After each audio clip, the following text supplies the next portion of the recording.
Members, good afternoon. It's the appointed time with a quorum. So let's continue with our scrutiny of the 4 pieces of subsidiary legislation relating to road traffic. Let's invite the government officials to join us.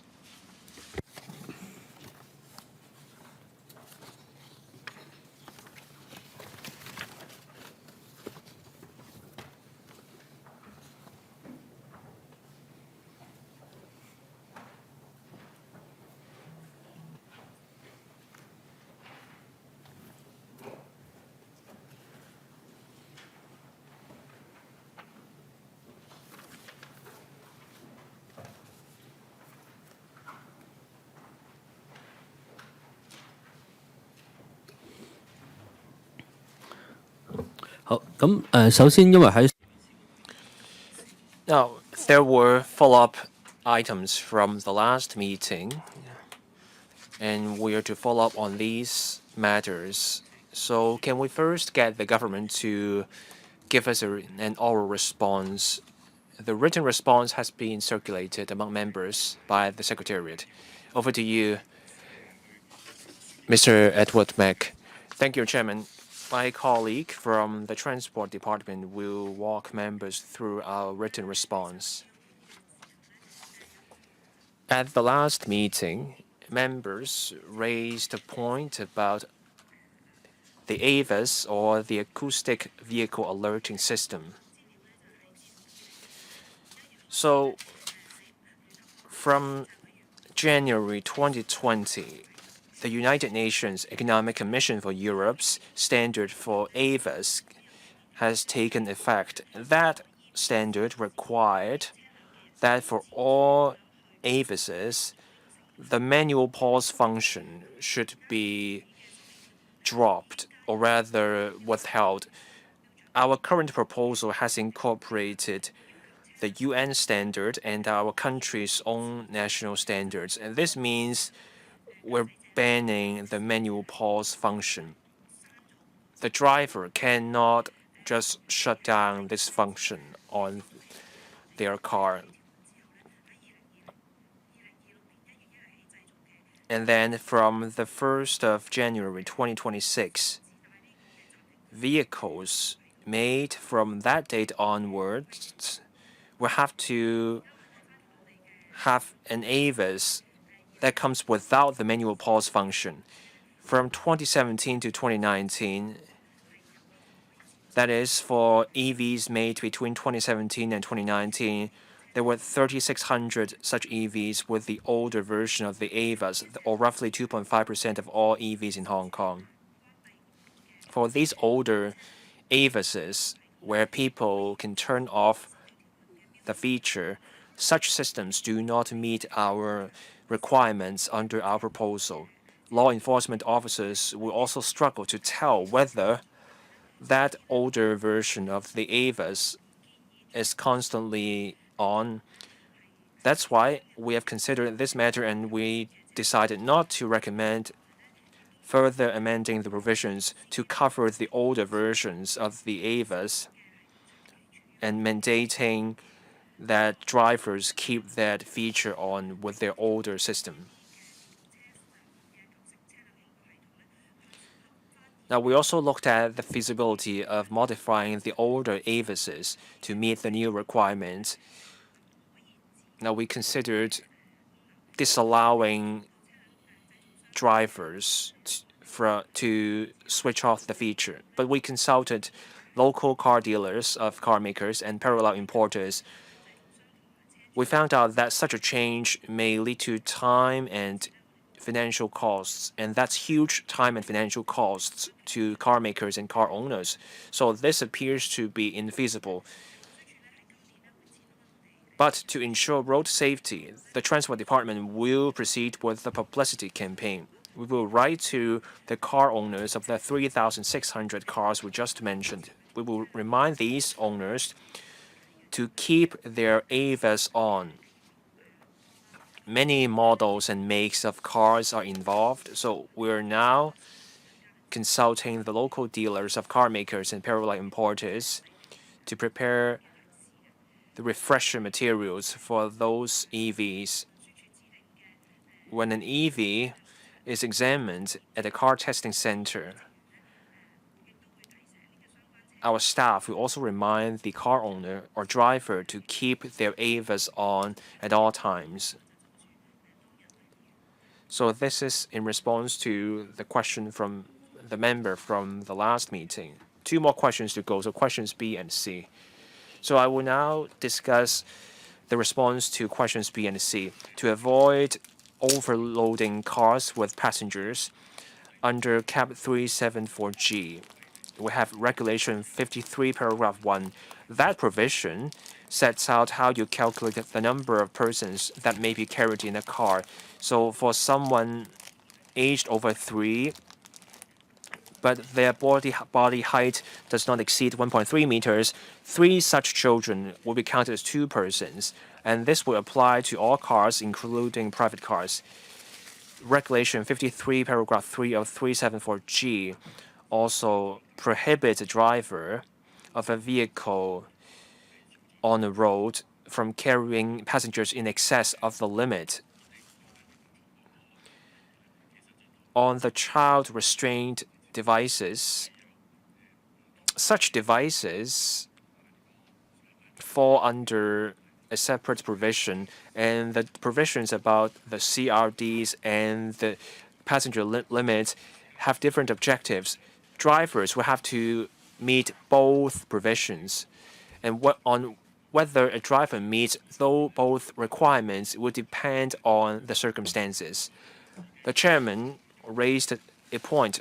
He cited a scenario. At the last meeting, you have a 5-seater.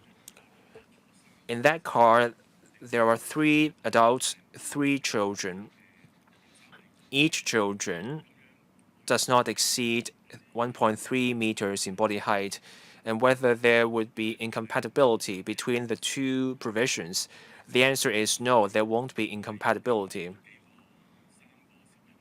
You have 3 adults and 3 children, but the 3 children will be counted as 2 persons, so the passenger limit is observed. And then I turn to the CRDs. Where possible, those children need to use the CRDs under our new rules.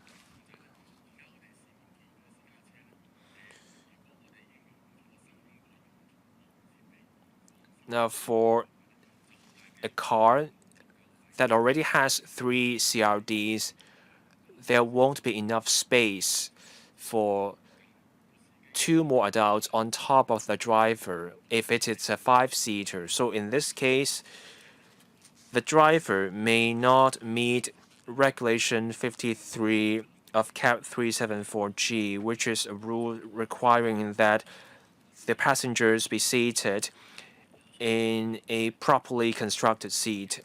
So members may now put questions to the government. 4 minutes for each member. Waiting to speak are Mr. Tony Tse and Mr. Frankie Yik. I want to find out more about the information here.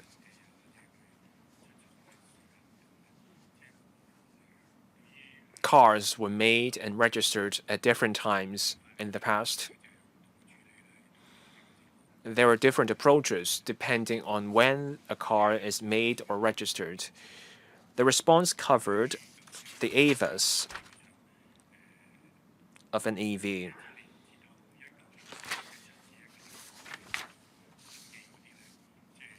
For EVs registered between 2017 and 2019,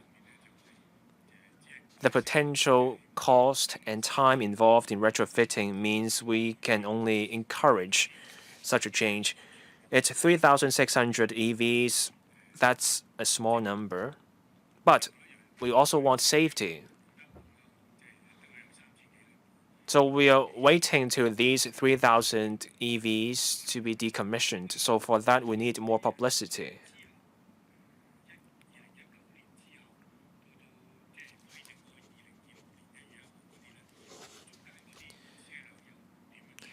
But what do we do about EVs made between 2019 and 2026? I would like more details on this. So that's my follow-up question. Transport Department, Assistant Commissioner for Transport, please. Thank you, Chairman.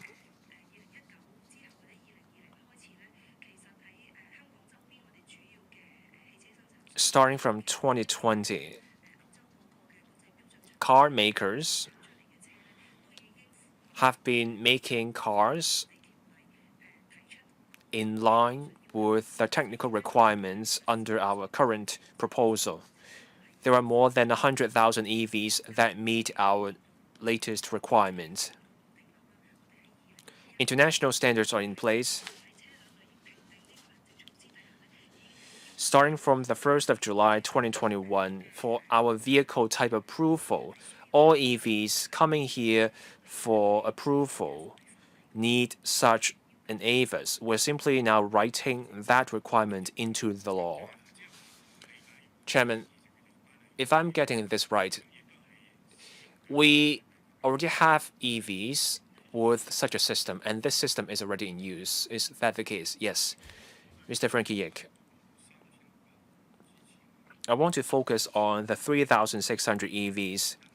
Those cars at one point had an AVAS. The government has decided against mandating the reactivation of the AVAS on those cars. Our proposal today is to ensure pedestrian safety. If those EVs have an AVAS, and such a system may contribute to pedestrian safety, if those cars have a system that meets our requirements, then we should encourage those drivers. We should encourage those drivers to switch back on their AVAS because they don't want to run over people. So can the government please note Mr. Yik's comment and follow up on that? Mr. Chen Xiuhong. Thank you, Chairman. I agree with Mr. Frankie Yik. I want to turn to the response to questions B and C. It has to do with 374G and 374F. The government's response is that drivers have to follow Regulation 53, Paragraph 2 of CAP 374G. So every passenger needs to be in a properly constructed and secured seat. And now CAP 374F, which is about safety belts, is also something a driver should follow. So a driver has to follow both provisions. Now, I'm looking at Regulation 53, Paragraph 1 of 374G. I'm looking at the original intention. There's confusion. As the chairman said at the last meeting, Regulation 53, Bracket 1, for children above the age of 3, no more than 1.3 meters in body height, 3 such children are counted as 2 persons. But then under the current proposal, each child needs their own seat.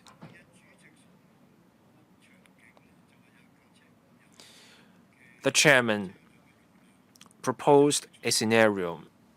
A 5-seater, 6 people can fit into the car.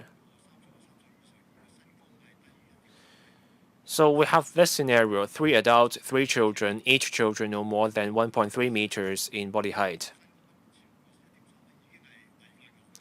So that's already breaking the law.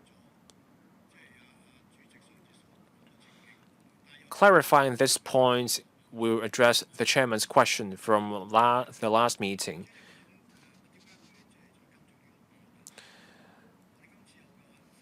I'm following up on this provision for a reason. We need to look at the legislative intent.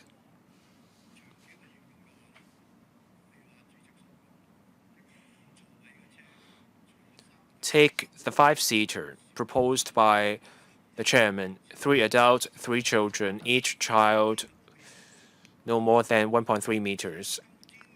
Will that car get insurance coverage? Insurance coverage looks at the number of people in a car. It doesn't matter what the body height of the passengers is.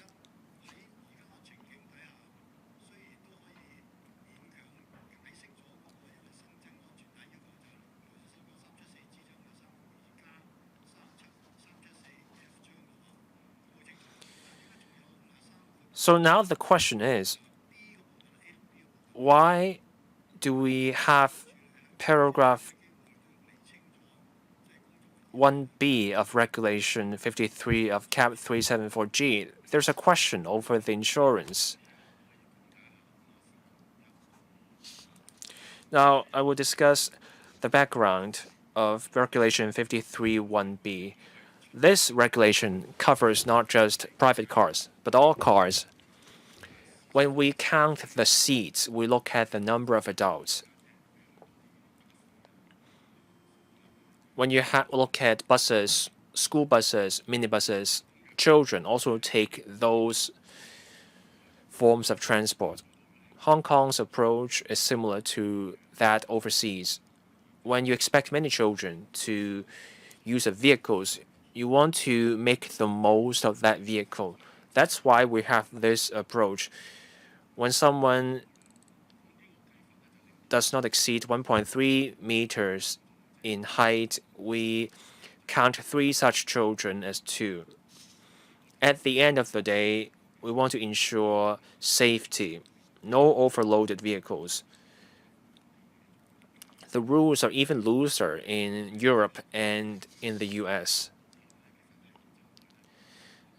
Now, on the point about legality, insurance covers only what is legal. Say you have a 5-seater, 3 adults, 3 children, none over 1.3 meters in height. So for the purposes of the law, you have 5 persons in that car, so that's covered by insurance. Now, under Regulation 53, paragraph 2, you need secure, properly constructed seats. So you cannot just put a stool in the car for someone to sit on. You cannot just ask a passenger to lie down in the car. That's the intent of 53.2.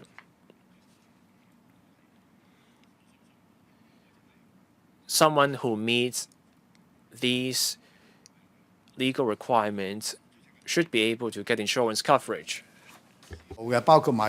Chairman, I understand the line of thinking of the department. Public transport and buses would allow the calculation of 3 children as 2 persons. But we only learned about the intent after listening to the department's reply. Given the chairman's scenario, if a 5-seater is carrying 3 adults and 3 children, that is against the law, because a private car with 5 seats will only offer 5 constructed seats secured to the bodywork of the vehicle. If you carry 3 children and 3 adults, it means that one of the children or adults are lying on the floor of the vehicle. And this could give rise to confusion. Can you make it clear in the laws by saying that the regulation apply to public transport? Can you separate the provisions and regulations? I know that we're not amending Regulation 53(1) of CAP 374G, but perhaps we should take this opportunity to update it, perhaps next time. If we're not amending the regulation today, maybe you can review it so that we can amend it in the future. Thank you. I agree with you. If we are going to amend Regulation 53(1), we will look at whether we should make any amendments so that it can be better applied. Chairman, let me supplement. Before I forget,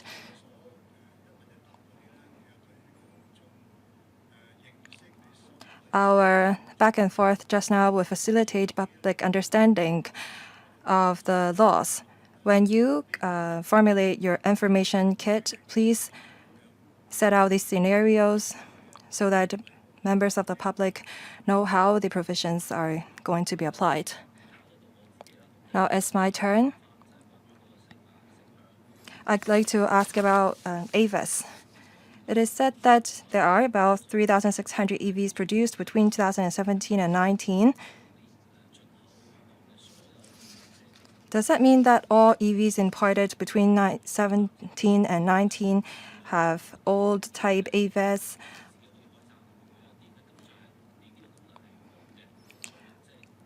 Were some vehicles imported during those periods with AVAS that don't come with a manual pause function?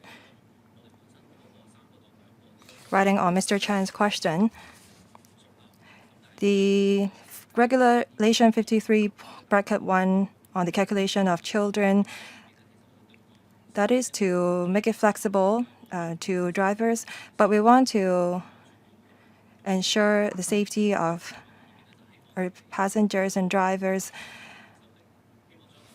I hope that when you amend the laws in the future, please look into also revising the regulation, because the current regulations could give rise to confusion.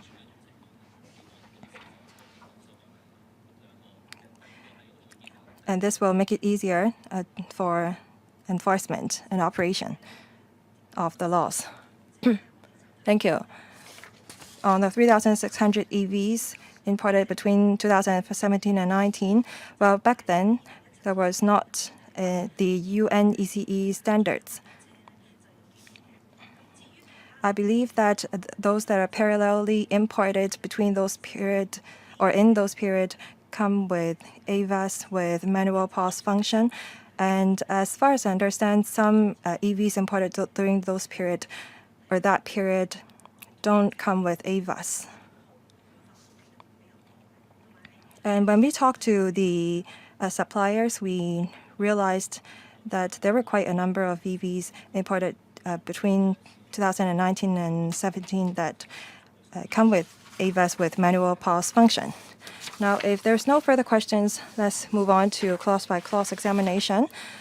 Before the last meeting concluded, we've completed the scrutiny of page 22 of LC paper CB bracket 313/25 bracket 01. Would the government official start or lead us in the clause by clause, starting from page 23, that it is section 38.8.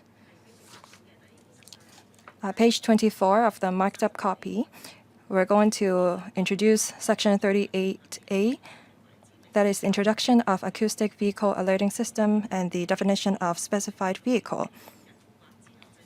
The regulation applies to a specified vehicle that is manufactured on or after the 1st of January 2026. The vehicle must be equipped with an acoustic vehicle alerting system, and the system must be maintained in good and efficient working order. We also provide for a defense. Mr. Chan Xiu-hong. Thank you, Chairman. On section 38.8 about AVAS,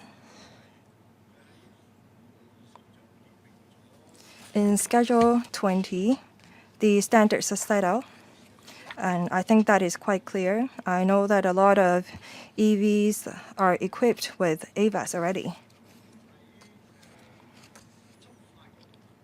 Now, on enforcement, according to international standards, the sound emitted by AVAS should be around a certain dB so that it can be heard while not being too loud.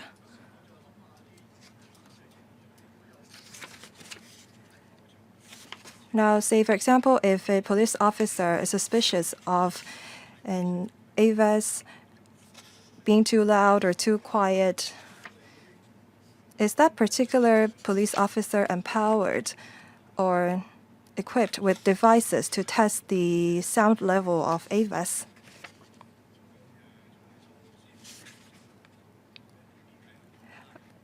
Vehicle repairers, workshop workers may have the devices to test the sound level, but there's no way for a police officer to tell the sound level of AVAS. They don't have the devices. How are we going to deal with that? Who will take the question? Transport Department, please. Please turn on his microphone. Please. Please try again. Am I coming through? Thank you.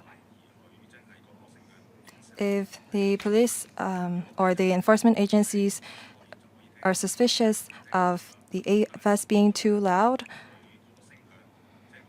of course, if it's silent, then we will be able to tell.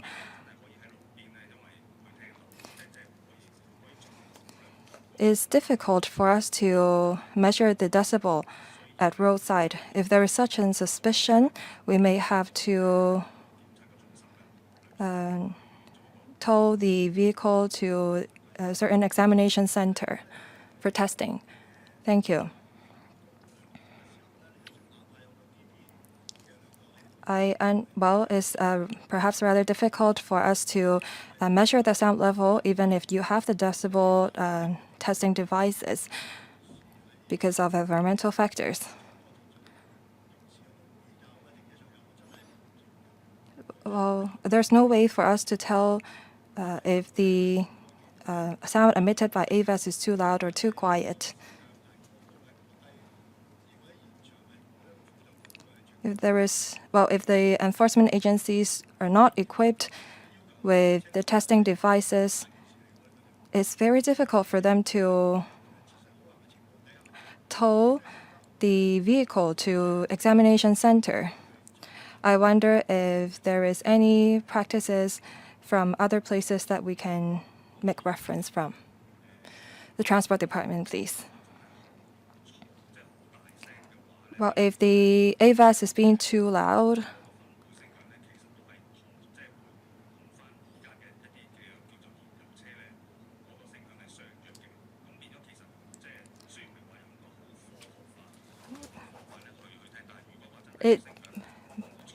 there may not be a scientific way for us to measure the decibel. If the sound emitted by AVAS is substantially louder than the diesel counterparts, then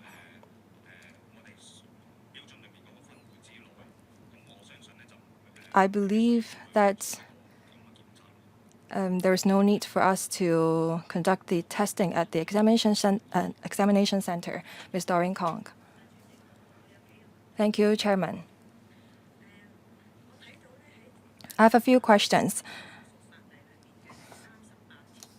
Under Section 38, we're not making any amendment to it.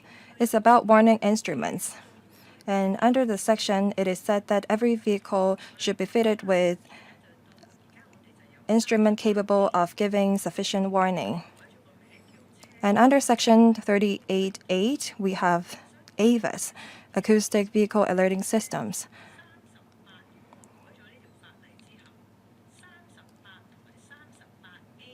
What if we amend Section 38? And what is the relationship between Section 38 and 38A? Because Section 38 covers all sorts of vehicles. Because under Section 38, there is explanation as to why the vehicle should be fitted with instrument giving audible and sufficient warning.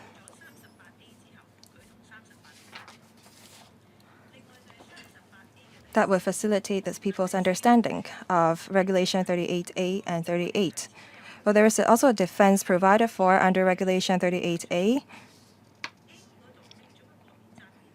One of the defenses is that the defect occurred in the course, or the defect should occur in the course of the journey during which the contravention was detected.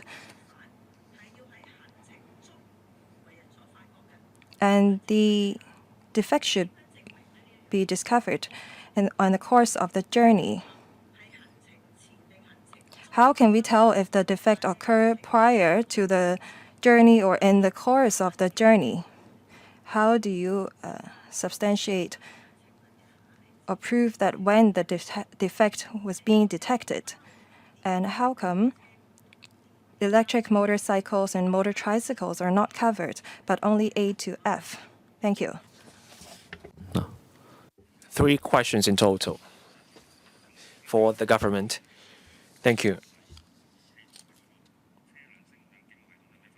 Now, the distinction between warning instruments and the acoustic vehicle alerting systems. So by warning instruments, we're referring to the honking.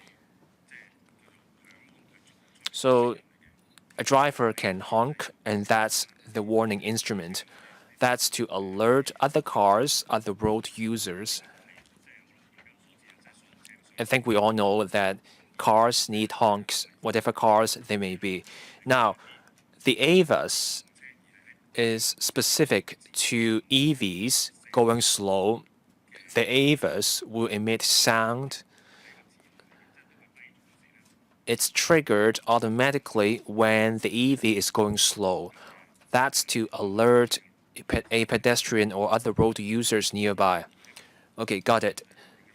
So that's for the member's first question. The second question about the defense. New Regulation 38A, paragraph 4A. So during a journey, say it's a traffic accident and the AVAS is damaged because of that, or the motorist realizes halfway through a journey that the car was damaged by someone else beforehand. In those cases, this defense can be invoked. The third question, a specified vehicle. Why not include a motorcycle or electric motorcycle? No international standard applies to electric motorcycles. The reason is electric motorcycles have a wide field of vision. There's nothing blocking the line of sight of a motorist, so the risk is lower. That's why an AVAS is not needed for electric motorcycles. Mr. Rincon. So before my journey, I find out about the defect, and then I'm looking at 4B. I have made an appointment with the car workshop. My car will be repaired in 2 days' time. So in that case, I find the defect before the journey, and when I'm caught, I can still invoke 4B as my defense because I have already taken steps. Say I have made an appointment with a workshop, so I'm in the clear. Is that right? I think this question was raised last time. I think that is the case. So can we get the government to confirm? Yes, that is the case. Will there be a difference if my car won't be repaired until 2 days from now or 2 months from now? I think it's a question of reasonableness. So if the car won't be repaired until 2 months from now, will that be reasonable? For me, I think 2 months would be too long. It depends on the circumstances of a case.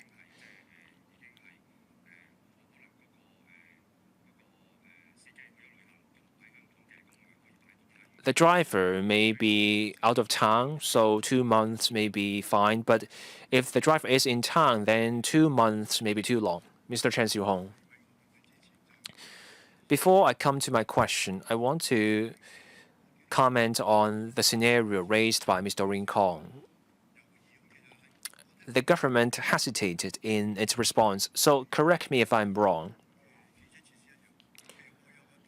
Say I have a rear view mirror, and one such mirror is broken, and a police officer gives me a ticket, but then I can tell the officer, I'm taking my car to a workshop to have this broken rear view mirror replaced. That's a reasonable defense.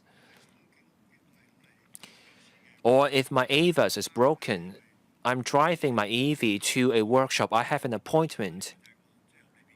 That's also a reasonable defense. And that should be how the defense works. It would be unreasonable if my appointment is 2 months away and I keep driving my EV with this broken AVAS in the meantime. Is that right? Now I turn to my question. Regulations 38 and 38A, they are two distinct provisions. But the wording may require some adjustments. Regulation 38, warning instruments. And then Regulation 38, Bracket 2, I see the word a siren. And then 38A, acoustic vehicle alerting systems. The Chinese terms used look confusing, but the English version is much clearer because in English you see 38 to be it's a siren. That's distinct from an AVAS. So the English text is clear, but the Chinese text isn't. To avoid confusion, I have a suggestion for the government to consider. Our country's national standards don't use the word AVAS. Our country standards call this device a reminder. It's an alert system. So can we consider a change to the wording in Chinese? So the first question was about reasonableness. Say I have an appointment with a repair workshop in 2 days' time. Do I still get to drive my EV with a broken AVAS? In the meantime, this requires clarity. And then the second question about the wording. Can we get the government to give a response, please?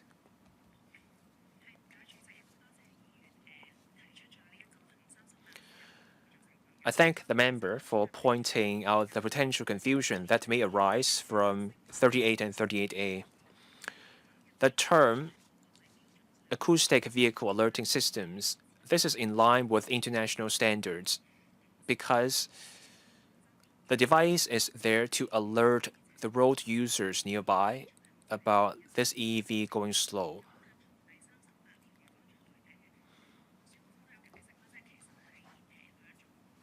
As other officials have explained, warning systems are distinct from the AVAS.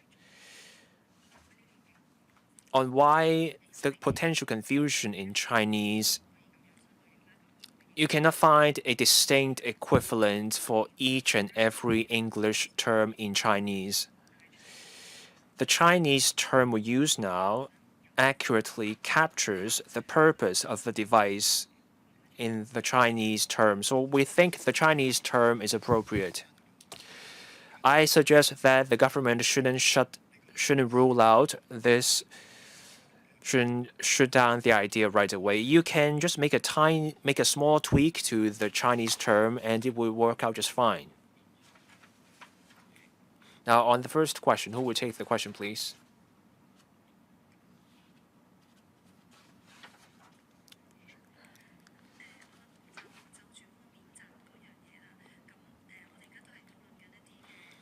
On the defense, we are discussing hypothetical situations.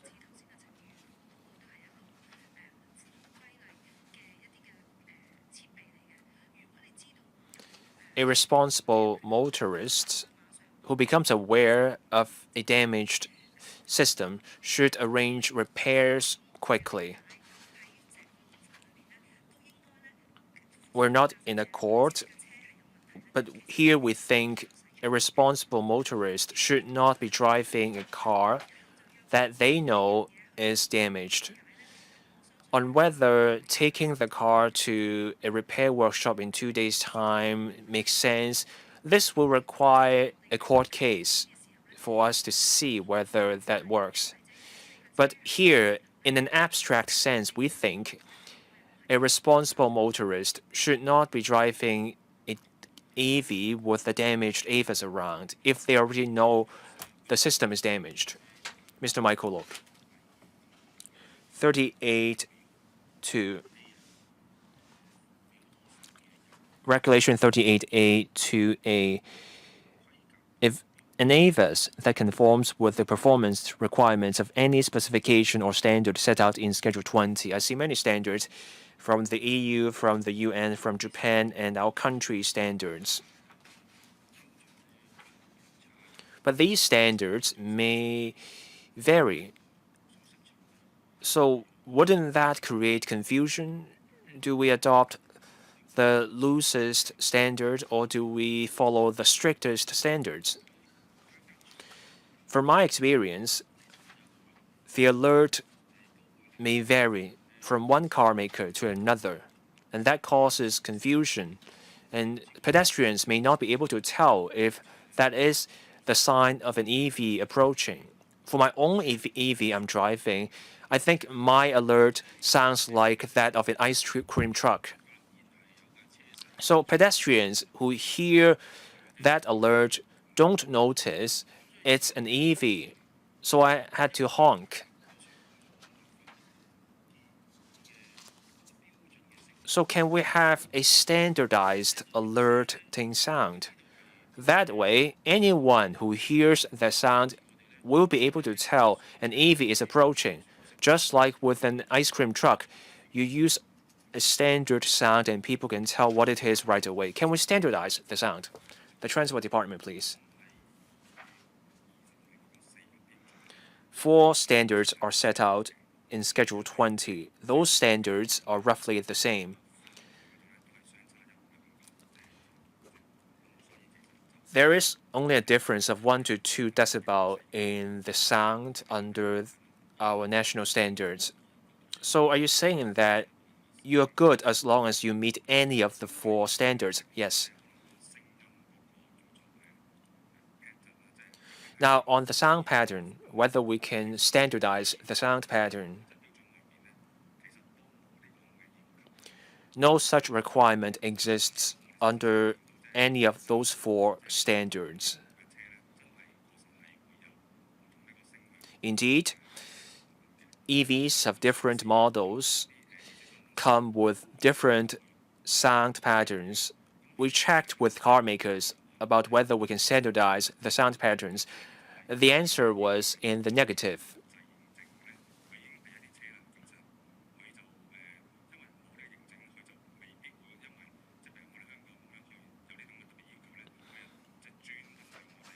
Car makers don't just create a standard sound pattern specifically for a small market like Hong Kong. We asked car makers about this, but they are not likely to do this. So it's about feasibility. Mr. Rincon, Mr. Michael Lok. The absence of an international standard is not a reason for us not to proceed with such a standard. We are a pioneer in EVs. 70% of new cars bought are EVs now. On getting imported EVs to adopt a standard sound pattern for Hong Kong, you can think of EVs like a computer.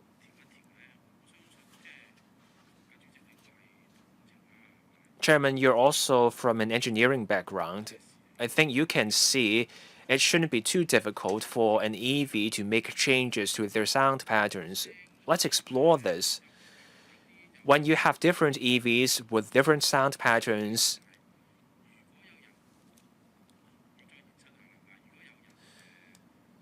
you have a pedestrian,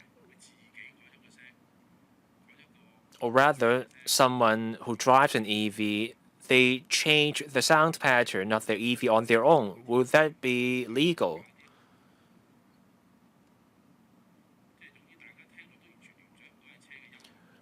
That person may change the sound pattern into something that's utterly different from what people normally associate with an EV. Let's explore this. It's about safety. Would the government please consider this? Ms. Doreen Kong also pressed the button. Chairman, I'd like to follow up on Mr. Chan Xiu-hong's question on AVAS. Is this a designated term in Chinese? Say, for example, if we look at the mainland, well, our country is a big EV manufacturer. I don't think that their system is named AVAS, Acoustic Vehicle Alerting Systems. I hope that we can have a standardized term. If we don't have any Chinese name that we can follow or copy, perhaps we should just adopt the name used in the mainland China. The administration, please. Thank you for your question. The term AVAS, or rather its Chinese name, is not a designated term, but rather we translated it from acoustic vehicle alerting systems, and we think that the Chinese translation is an appropriate one. Chairman, I strongly recommend that we adopt the name used in the mainland. Well, AVAS is a designated term in English. We shouldn't translate it directly into Chinese. We should use a name that is already widely adopted on the market. I also have a follow-up question. In the national standards, is the Chinese name also referring to the AVAS?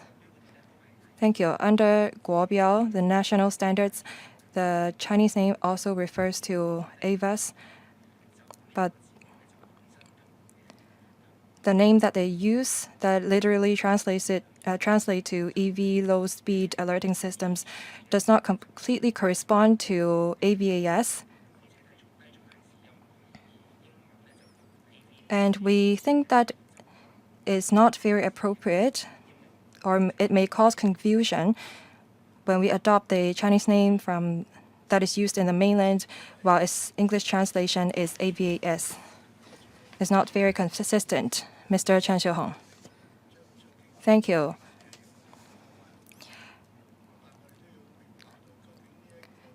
The comment that I made was just a suggestion.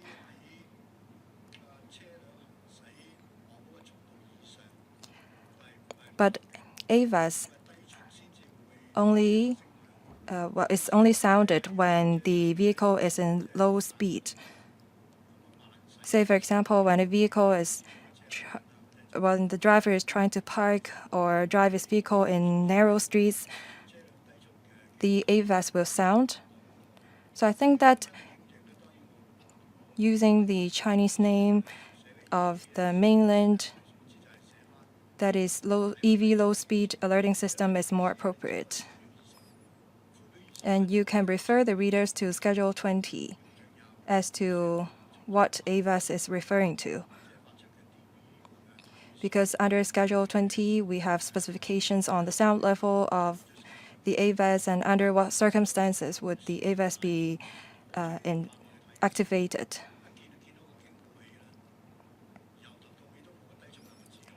If there is no such term low speed contained in the name of AVAS, it could be confusing to readers of the legislation. Because AVAS is only activated when the vehicle is in low speed. So please consider it.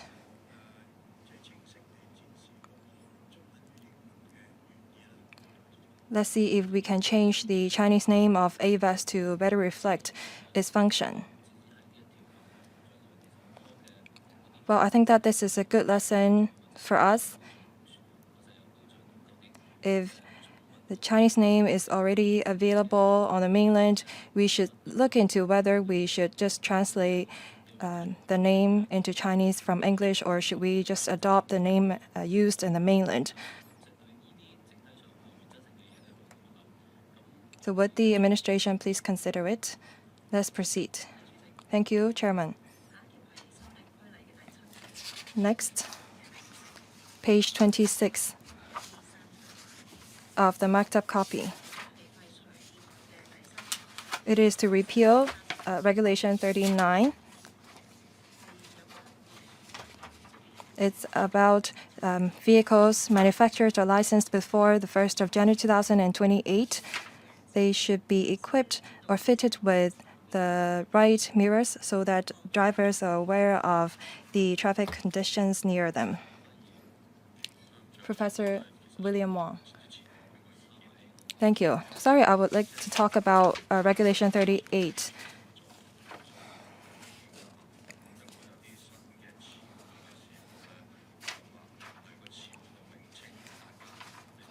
Just like as we are writing thesis, we need a footnote to explain about the terms that we mentioned in the main paper. It's not just about the name of the systems, but what it refers to. Perhaps we should set out in detail what the system entails. It's not just about the name of the system, it's about what the system entails. Next, Mr. Chan Xiuhong. Thank you. Regulation 39 is here to replace the original regulation on reflecting mirrors. The regulation will apply to vehicles that is manufactured before the 1st of January 2028. Can you refresh my memory? Why did you decide on the date of the 1st of January 2028? The vehicles that exist today would be those that are manufactured before the 1st of January 2028.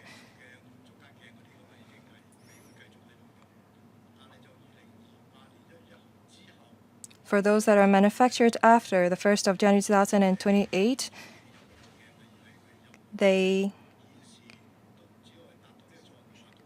as long as they have mirrors that fulfill the functions, then they will be allowed.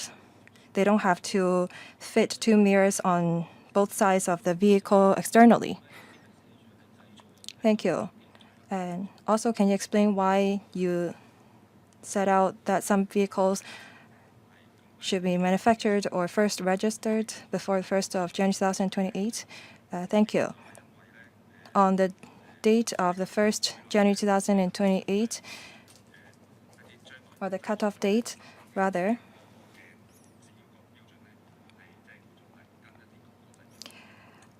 we made reference to international standards. And we don't want the updated regulation to affect existing motor vehicles. We asked the motor manufacturers. They said that they need to adjust their design or manufacturing line in order to fulfill their requirements. And we think that, well, there's enough time for them to make the adaptations or adjustment, because after the redesign, they have to seek certification on the new design.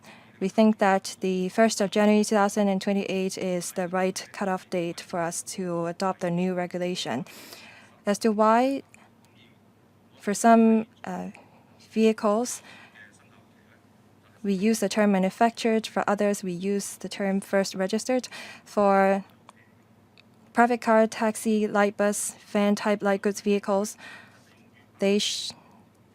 those manufactured before the 1st of January 2028 would be bounded by the regulation. For those that are more heavy, for those that are registered before the 1st of January 2028, the regulation will apply.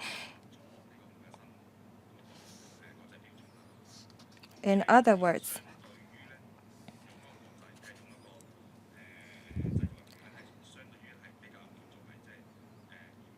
Well, if we use the term first registered, it's more flexible because the accident rate of heavy goods vehicles is higher than lightweight vehicles such as private cars, and they have also more blind spots. From the perspective of risk management, we think that we should apply the first registration requirement on heavy goods vehicles and other public transport, such as bus. For private cars, they have fewer blind spots, so we only require those manufactured after the date to follow the new regulation. And there are vintage cars that will only be imported after the 1st of January 2028. It's difficult for them to comply with the new regulation. So we don't want these vintage cars to be affected. I'd like to follow up on my question.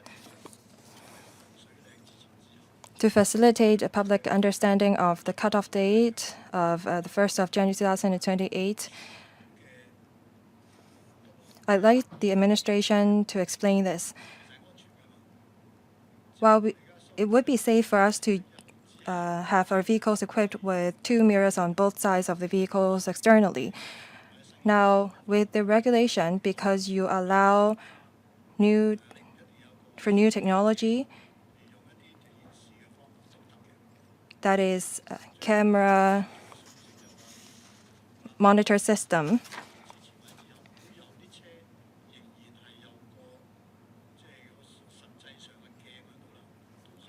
for motor vehicles with physical mirrors on both sides of their vehicles externally, will they be in compliance with the law after the 1st of January 2028? Well, let me take small vehicles as an example. We have requirements on the size of the physical mirrors on the cars. Well, we will have such requirements after the 1st of January 2028, but we don't have such regulation right now. But as far as we understand, some manufacturers are already producing some of the vehicles, and they said that they need 3 years for them to redesign their vehicles and seek certification. Please rest assured, private cars that are running today will be in compliance with the law even after the 1st of January 2028.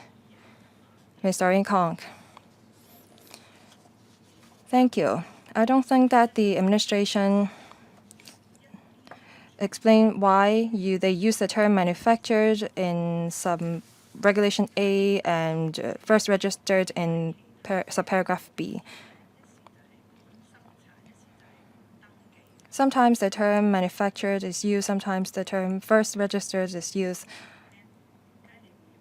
Can you explain clearly why? I also have another question on bracket 2, offside and near side. I know that these two terms were used in the existing regulation. This is the first time when I read the legislation, and I try to figure out what offside and near side mean. We follow the British way of drafting the legislation, but in the UK legislation, they combine where they use offside and near side as one word. For body work, you try to make body and work into one word, but in the dictionary also, offside and near side should be one word. Have you studied on it? So on the first question, can the government further clarify? And the second question, please also take that one. Thank you. Now, on the distinction between manufactured before the 1st of January 2028 and first registered before that date. By first registration, we're saying it doesn't matter when that car was made.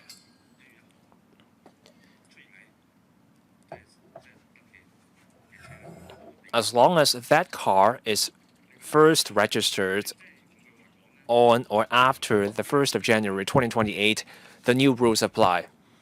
The car may be made many years ago or made recently. From that date onward, the old standards will cease to apply. After the 1st of January 2028, the new rules will apply. But the date of manufacturing as a cutoff date means a car made before that date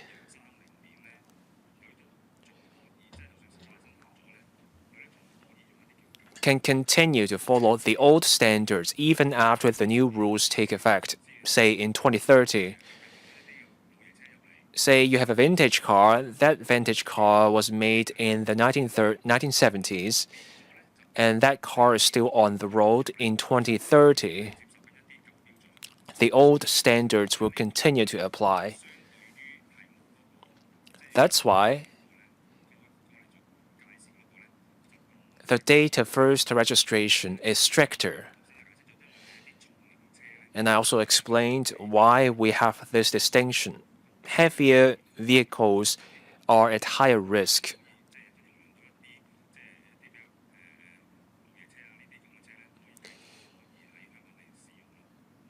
Vintage cars will be subject to the rule about the date of manufacturing.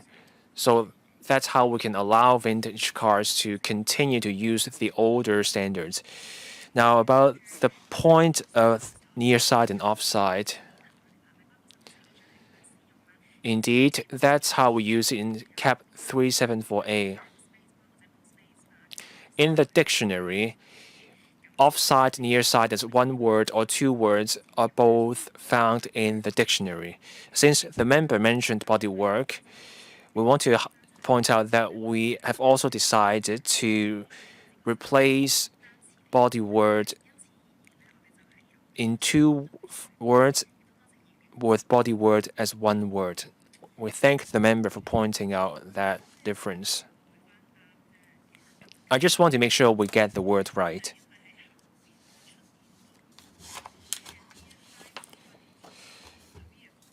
There is a reference to the near side front.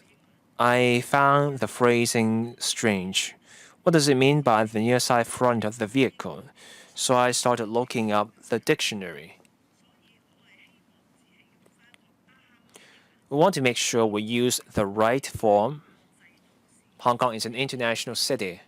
We don't want to see wrong usage in the law. It's fine to leave it unchanged, but I want to point out it's wrong. Anything to add from the DOJ? I thank the member for her observation. The Oxford English Dictionary sets out different forms of the same word. We do thank the member for being very detail-minded. So those forms are also found in the dictionary. Indeed, different forms are found in the dictionary. Now, we haven't had the chance to standardize the forms for near side, offside, but we have spotted the problem with the word bodywork. Since we're following the British Convention, can we look at the UK's road traffic laws? Since we're following the British Convention, let's follow everything they're doing instead of cherry-picking what to follow. If near side and offside are one word, let's follow. We don't want to be following just some of their convention but not the others. Mr. Chen Xiuhong.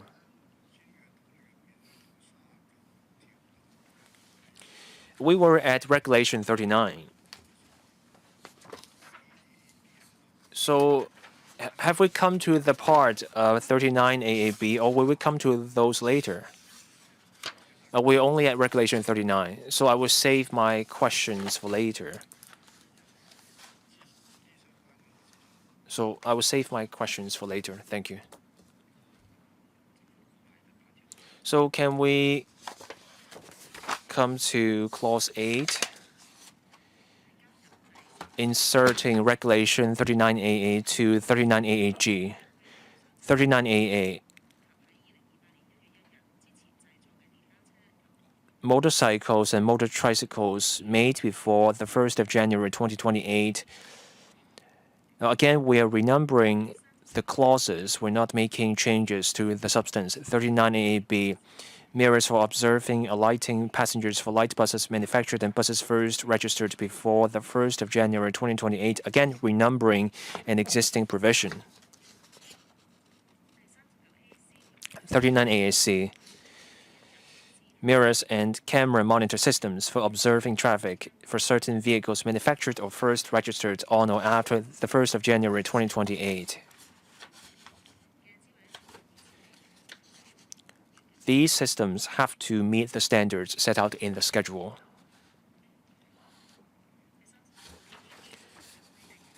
Regulation 39AA-D, mirrors for observing traffic for motorcycles and motor tricycles manufactured on or after January 1st, 2028, and special purpose vehicles adapted from them. Mr. Chan Siu-Hong. 39AA-C, any of the following motor vehicles made on or after the 1st of January 2028, a private car, a taxi, a light bus, etc.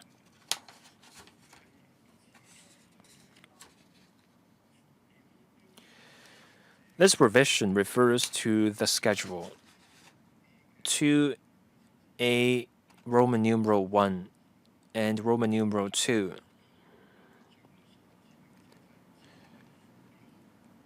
Requirements of that scheduled standard, that's Schedule 21. So that's in the later pages.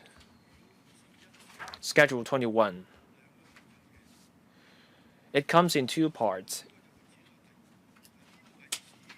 There are further references.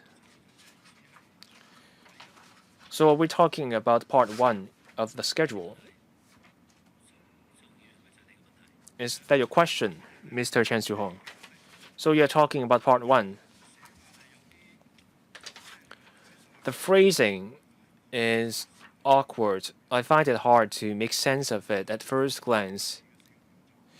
I see 4 standards in part 1 and part 2 of the schedule.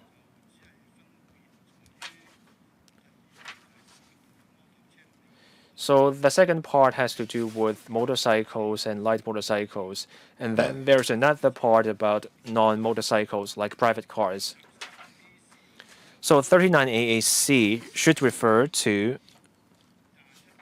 Schedule 21, Part 1. So can we just add Part 1 in the provision?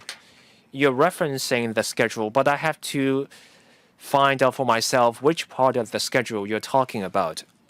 Now, 39AA-D is clearer. Paragraph 2, it says Part 2 of Schedule 21. I see greater clarity under Regulation 39AA-D, Paragraph 2. The member can refer to 39AA-C, Paragraph 4. That's marked up copy, page 31. Scheduled standard means a specification or standard set out in Part 1 of Schedule 21.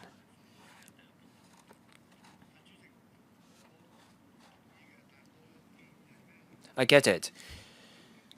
But I'm saying you're referring to the schedule as a whole, but 39AA-C and 39AA-D refer to different parts of the schedule. So you could have specified which part of the schedule you're referring to up front. That way, people can tell exactly where in that schedule you're referring to when they read the provision. Because the provisions, as they stand, are hard to follow. Ms. Doreen Kong. 39AA-B. AAB.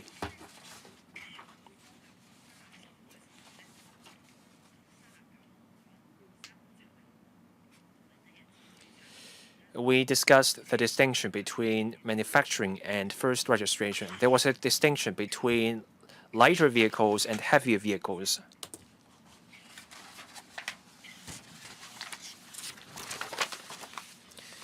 Let's look at 39AA boy, paragraph 1. The difference is between a light bus and a bus. So why the difference?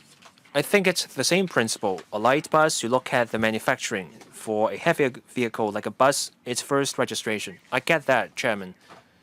But I don't get why we have this distinction. Regulation 39, you make a distinction between private cars and a bus. I get that point about 39. But let's apply the same yardstick, a light versus a heavier car, and then we look at 39 AAB.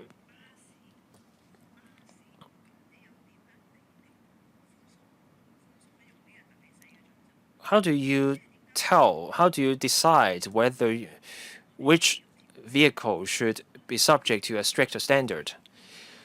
This regulation will have wider implications.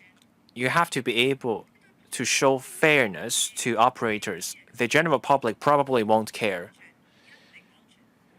The government assured us that it will be safe, but for operators, the regulation has to be reasonable.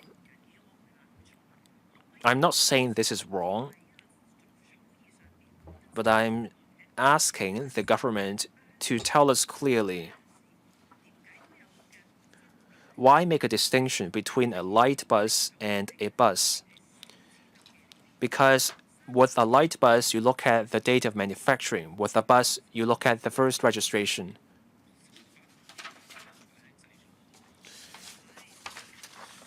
Ms. Kong, I don't get your point. I'm talking about 39 AAB. Your question was about 39. I'm good with 39. 39A, you see a private car, a taxi, a light bus, a van type light goods vehicle. And then under 39B, a bus is subject to the rule about the first registration. So I see consistency. So if we're good with 39, then 39AB is also fine.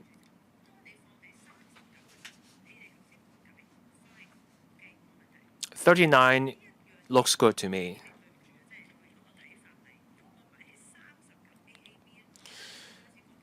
But at 39 AAB, I find it strange. We're talking about buses. An empty bus may not be heavier than a light bus with more people, but then you're making a distinction between the date of manufacturing and the first registration. That's why I want to point out this distinction. Ms. Kong, I was trying to find out why you were putting that question. So can we get the government to respond? Thank you, Chairman.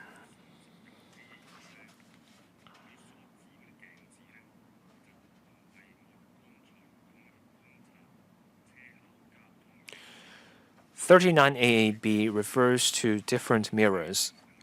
This is about mirrors observing alighting passengers.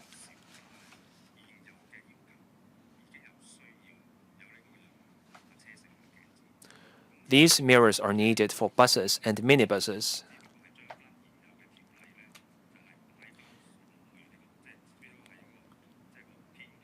We're simply renumbering existing provisions.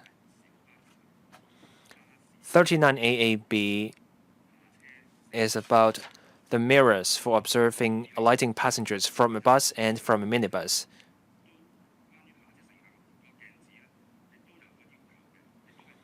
From the 1st of January 2028, there will also be new requirements under 39AAE.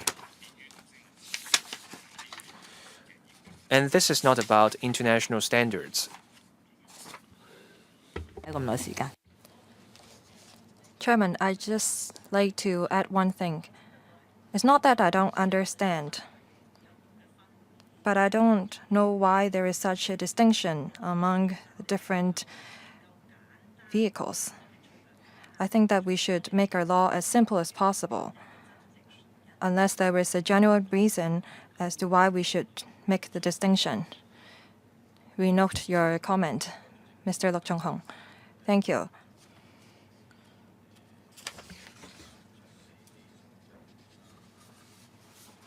Under Regulation 39 AAC bracket A bracket B numeral number 1, it is said that bus registered on or after the 1st of January 2028 can use camera monitor system.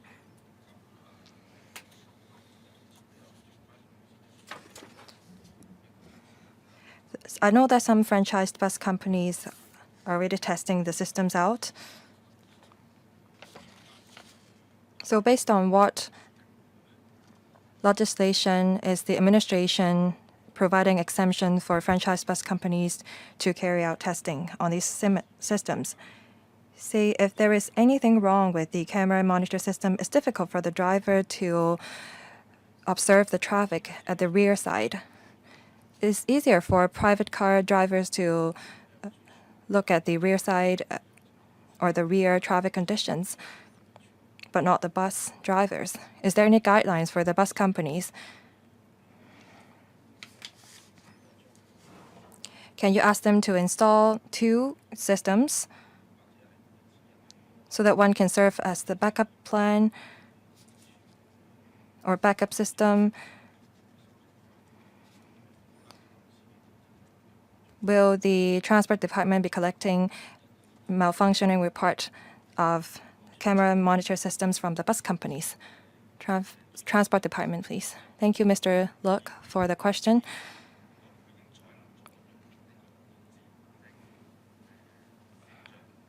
For buses equipped with camera monitor systems, but because the systems is not allowed under the law currently, but the Commissioner for Transport is empowered to provide for exemptions.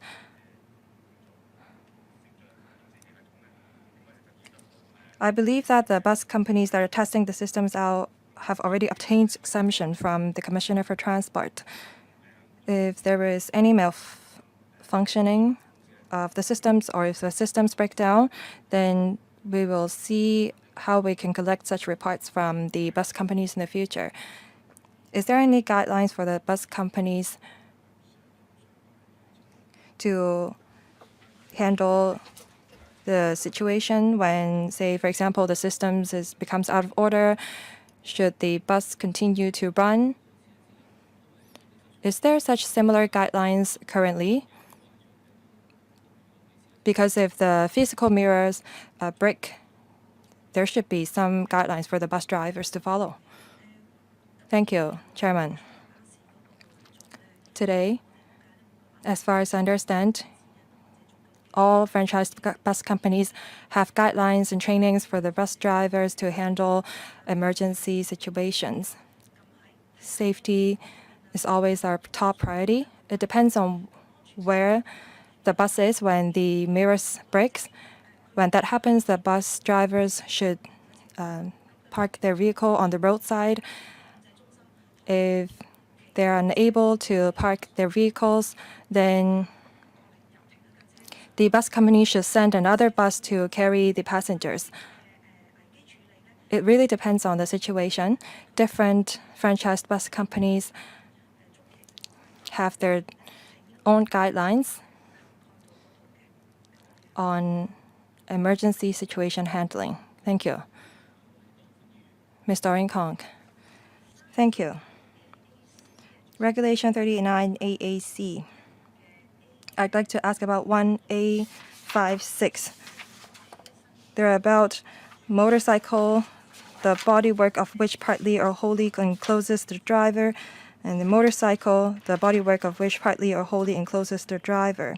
How come it only encloses the driver? It should enclose also the passengers. How come the bodywork only encloses the driver? Why is this so different? Under Regulation 39 AAC 2A and 2B,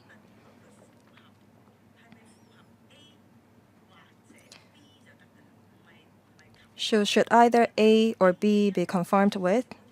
Are the vehicles required to comply with both of the requirements? So the vehicle should comply either with 2A or 2B. Is that right? Two questions. Thank you. On the second question, that's correct.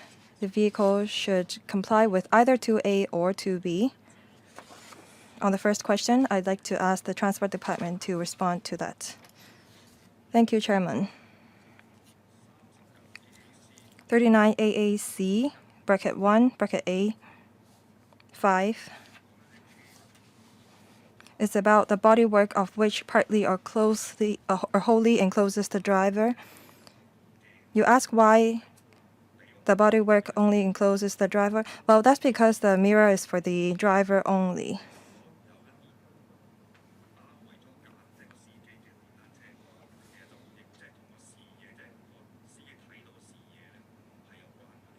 It has to do with the field of vision of the driver. So that's why we specify that the bodywork of the motorcycle should partly wholly encloses the driver. Because if it does not enclose the driver, then it will affect the field of vision of the driver. Thank you, Chairman. Let's proceed. 39 AAE specify that light buses manufactured and buses first registered on or after the 1st of January 2028 should be equipped with mirrors and camera monitor systems for observing and lighting passengers, and relevant requirements should be complied with. 39 AAF and AAG is about the miscellaneous requirements on the mirrors and the camera monitor systems. Please continue.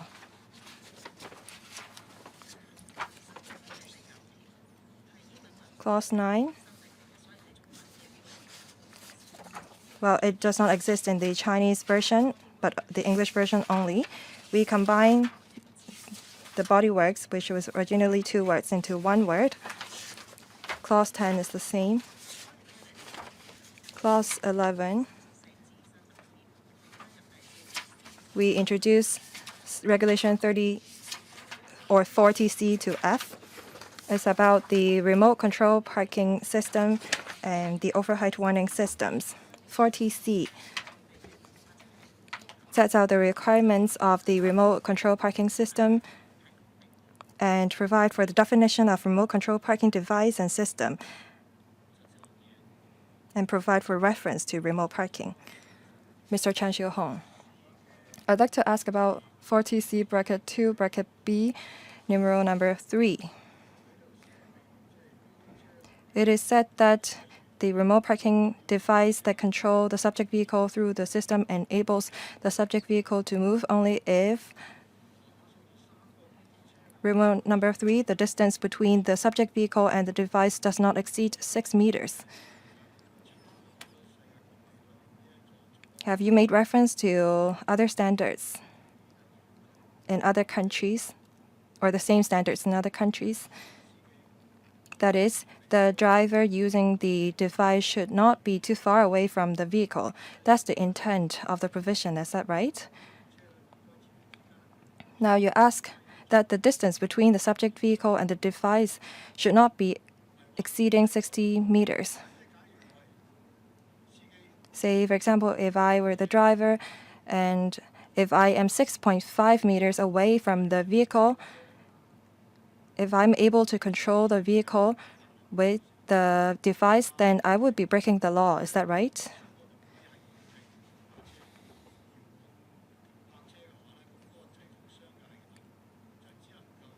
Or are you asking the manufacturer to restrict the device such that the device will not be able to control the vehicle when the device is more than 6 meters away from the vehicle?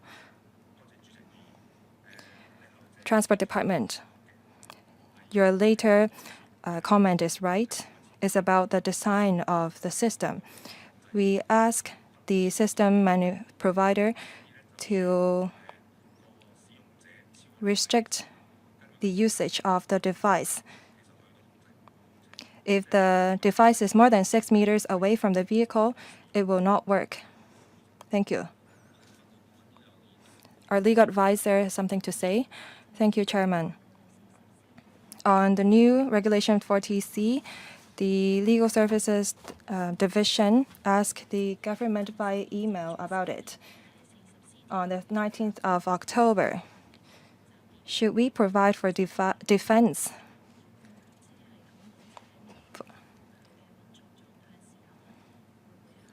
Say, will you offer a driver a defense if the system is not in good order? On the 31st of December 2024, the administration replied by saying that they will not be providing for a defense because same with other systems in the vehicle. Remote control parking system is an optional system. Would the administration further clarify? If the remote control parking system is out of order and the driver does not fix the system, instead they choose to park the vehicle manually, will they be in non-compliance with Regulation 40C? Transport Department, please.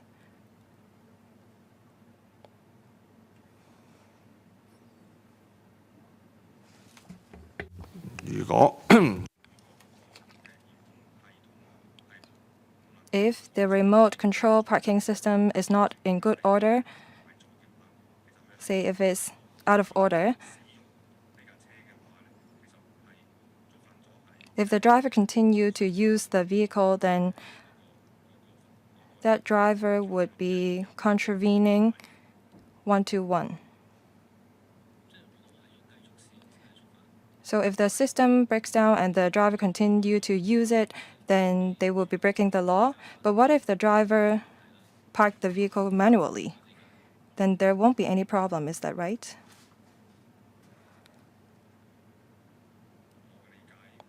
As far as I understand, the driver may still be contravening the law. DOJ, please. Let me supplement.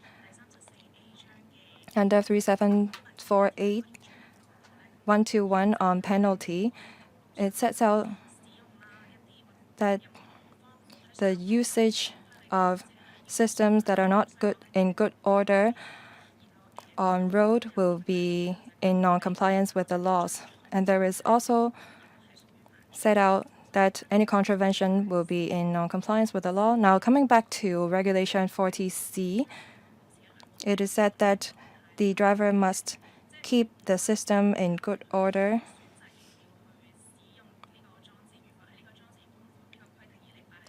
It's not whether you choose to use the system. If you leave the system out of order, then you will breaking 121 of Cap 374A. Mr. Chan Xiu-hong. Like the chairman said,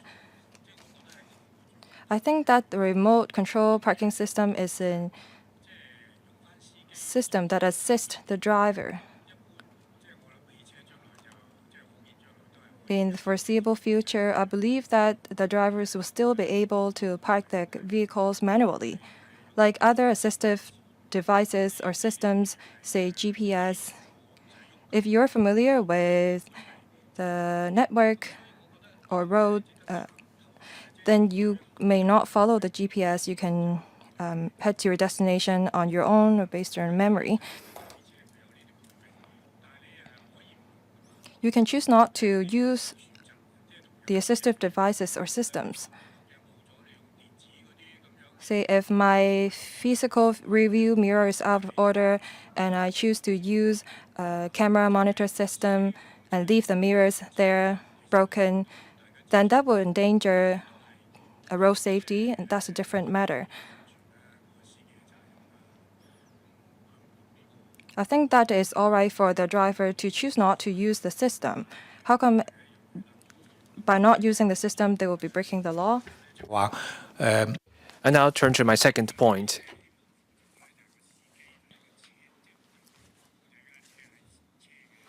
So a driver is out of the car using the system. So would it mean the driver is breaking the law if the driver uses the remote control parking system while inside the car? So can we maybe start with the second question first? It's a rather technical question. So when a driver uses the remote control parking system while inside the car,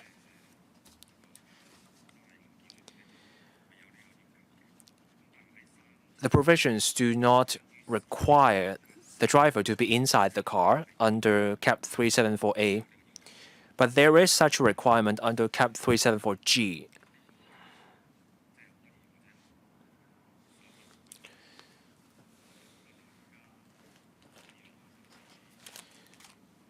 So maybe we can take out a copy of CAP 374G. So simply put,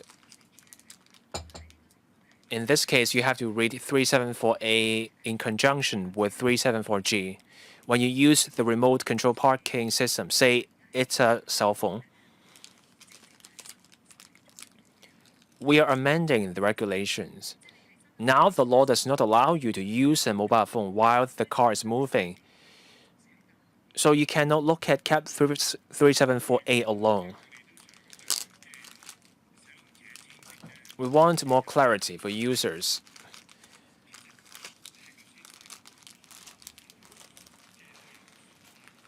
It's related to the point raised by the legal advisor. This remote parking system requires the driver to be outside the car. But what if the driver is inside the car and uses the remote parking system? I take it that it's in breach of the law. Because while you're in the car, you're supposed to do it the traditional way.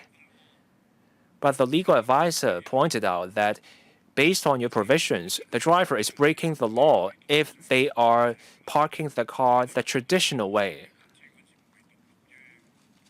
Of course, it would be a different story if you're parking not on a road. So can we get the Transport Department to clarify the point? This is about remote control parking. So the person is supposed to be outside the car. But if it's assisted parking, that is kind of autonomous, there should be a distinction between remote control parking and assisted parking. Indeed, Chairman, remote parking and assisted parking are two separate concepts. Here, it's about remote control parking. The driver has to be outside the car while using the remote parking system. This is a requirement under the CAP 374G amendment.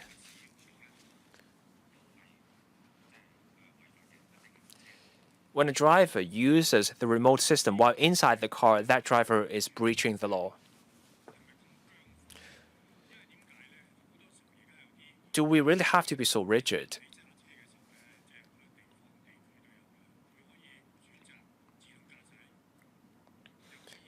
In many places, you get a choice. You can choose autonomous driving or driver's operation. In Hong Kong, we haven't quite come to that point, but we have to think about the future. Once EVs and autonomous cars become more mature, you will have to amend the law again because now you require the driver to be outside the car.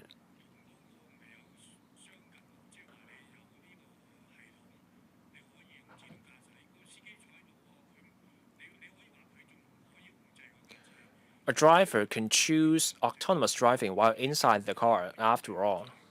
And the same goes for parking. So further clarity is needed about Mr. Tony Te's question.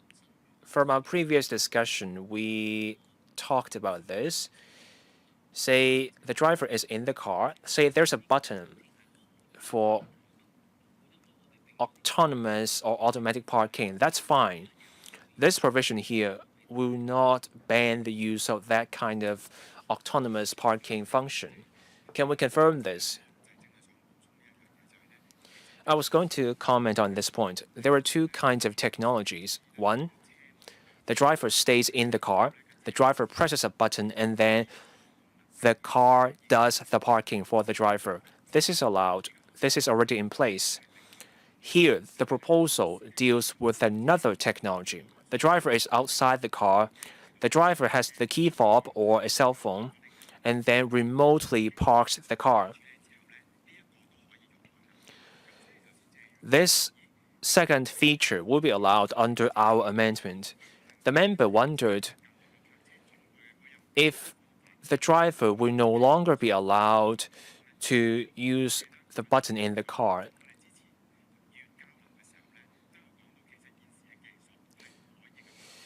Now, on whether a car can use a key fob or a cell phone to park the car while the driver inside the car dealers have told us that is technologically impossible. You cannot do that.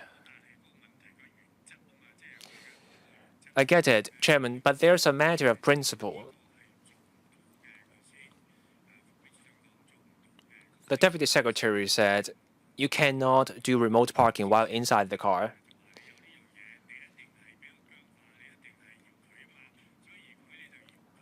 But I see something too rigid here. By remote parking, you have to be outside the car. I think that's too rigid. But there are technologies, there's software, allowing the driver to stay in the car while the car does the parking. It's just my thought. Maybe no problem will come up now, but in the future, a problem may come up down the road.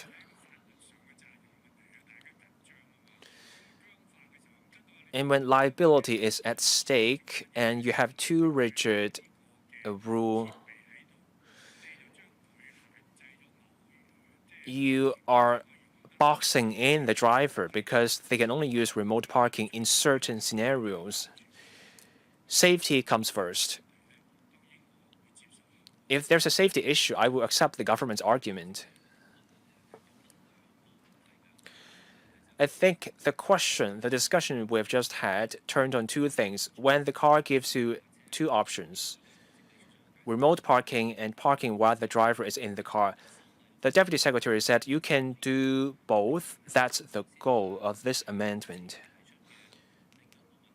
Mr. Tony Tse's point, and this is also the point from our legal advisor, if you have the technology, but the technology or the system breaks down and the driver decides to do the parking the traditional way, the problem seems to be that if the system is broken and you do the parking the traditional way, the driver seems to be breaking the law. We want to find out why this is the position under the amendment. DS. I agree with you, Chairman. We want to allow different options. You can do it the remote way. You can remain in your car and use the automatic parking, or you can park your car the traditional way. We give people options. But of course, safety comes first.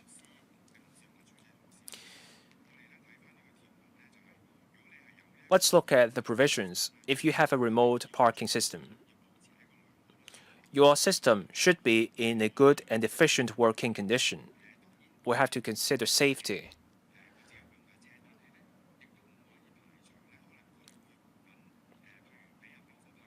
The driver may get someone else to help them do the parking.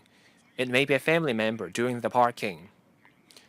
When someone else uses the remote control parking system, it becomes important for that system to be in good and working condition. So to keep everybody safe, the car owner should have a broken system repaired as soon as they can.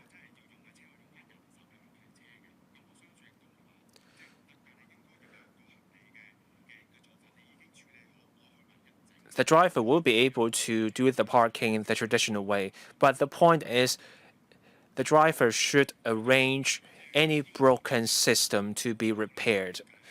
Chairman, I appreciate the clarification. When a system in the car is broken, the car owner has the responsibility to fix that.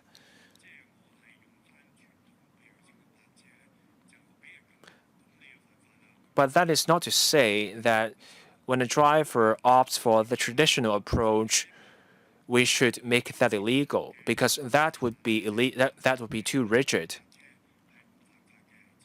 So we should say that it's okay for a driver to do things the traditional way, park the car in the traditional way. But I do take the point that the car owner has the responsibility to fix any broken system of the car. So these provisions set out a responsibility for the owner. Is that the case? This is for the driver. Ms. Doreen Kong. Thank you, Chairman. We quickly went through some provisions, so can I go back to 39 AAG? I'm looking at the discrepancies between Chinese and English. 1-4.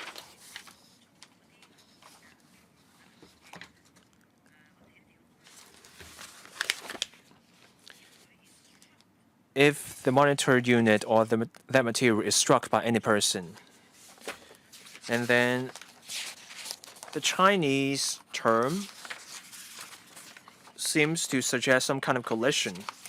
The English word strike involves force.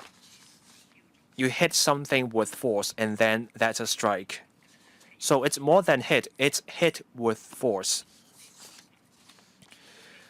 But the Chinese phrase seems to suggest collision. I could be wrong, but can I get the government to revisit the drafting? In English, striking involves hitting with force, with intention, or deliberately. Now I turn to 40C. It's the remote parking system. The heading contains an S, remote control parking systems in the plural form. Are there different such systems? I'm worried if I may get caught one day. So can the government tell us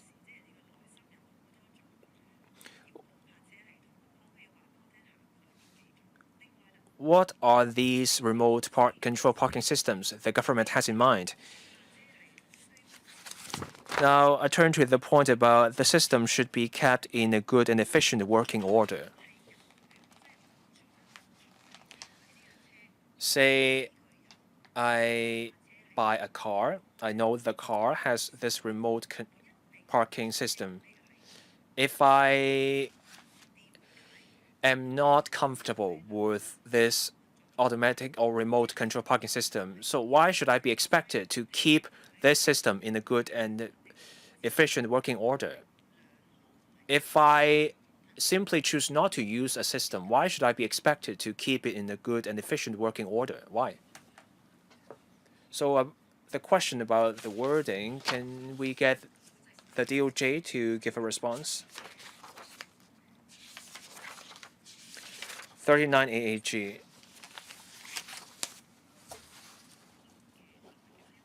That reproduces Regulation 39, paragraph 3. So we are adopting the previous drafting. We think the Chinese word 碰撞 tallies with the English word strike. Now, 40C, the heading, remote control parking systems in the plural. So maybe the Transport Department can tell us what varieties there are for these systems. each such system needs the approval from the Commissioner for Transport. So given there are different kinds of different models of cars, there may be different such systems. So we decide to go for the plural. Transport Department, anything to add about the systems? Thank you. Different vehicle models may come with different remote control parking systems. The system's design is usually tailored for individual vehicle model.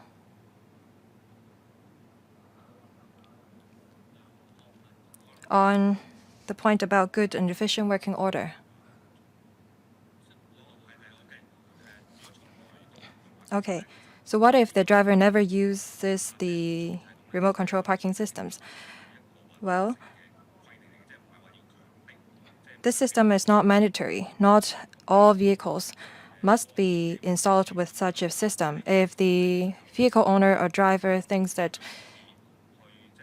they don't need such a system, they can ask the vehicle manufacturer and install the system. In that case, the driver or owner will no longer be bound by the laws. Chairman, say if I don't use the system, I need to uninstall it. If I don't uninstall it, according to subparagraph 4, I have to check the system, say, once every week in order to make sure that it's in good and efficient working order. I have a question for the DOJ. You said that for 39 AAG, you are just copying the old regulation.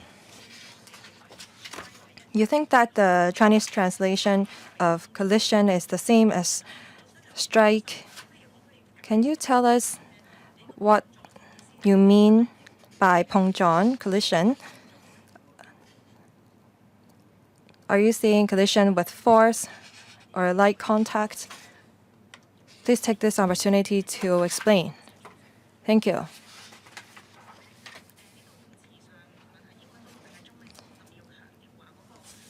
We are not stressing the degree of strike.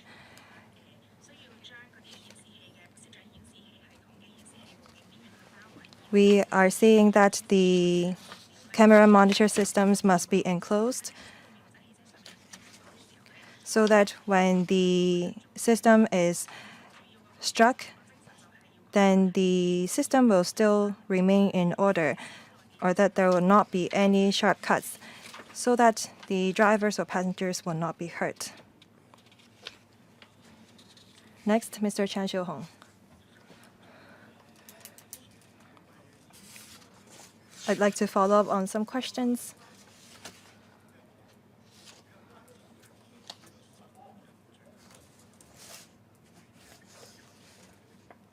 I think that the new provisions is great because the remote control parking systems is introduced.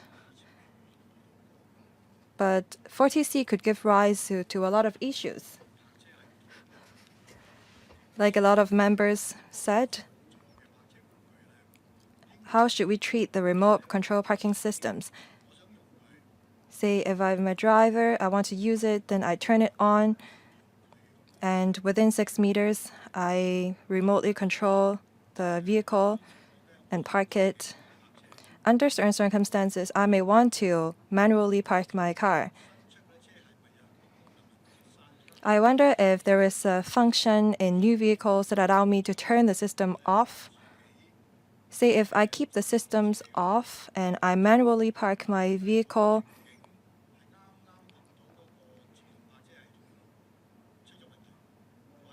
and when at that point of time the parking systems is out of order, and I have made a reservation with the vehicle workshops for repair, and during this period of time I choose to park my car manually, am I breaking the law?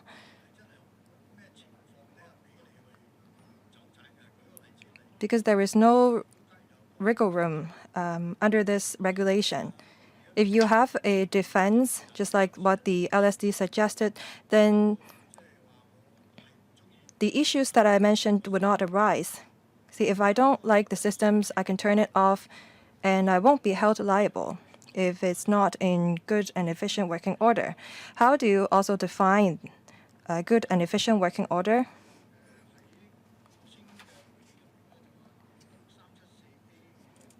It is said that we should read 374A and G together because currently drivers will not be able to use mobile phones when the vehicle is in motion. I don't think that by device you're necessarily referring to mobile phones. I could be using a remote control that is not a mobile phone in the vehicle when it's in motion. Will I be breaking the law under such circumstances?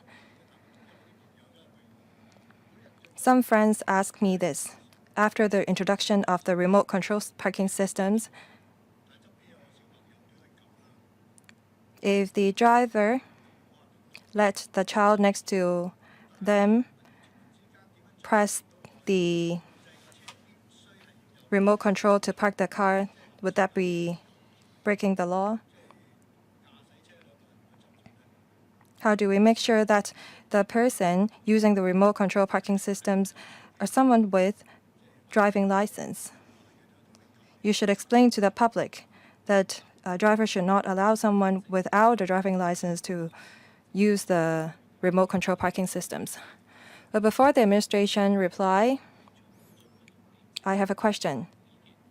Is it okay if we extend the meeting to 5:30 p.m. or 5 p.m. rather?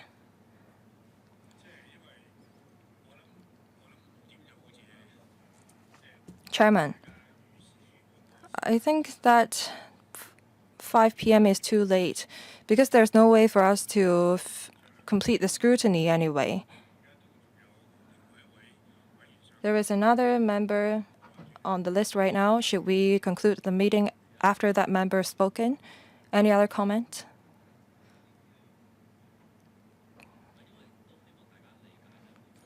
Well, please understand, yesterday we obtained an approval for extension that lasts till the 12th of February.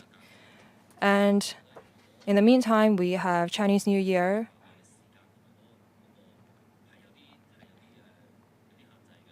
We do have limitations on the scrutiny of the bill. Of course, we have to scrutinize it carefully. Why don't we extend the meeting to 5 p.m. first? Or by 15 minutes first?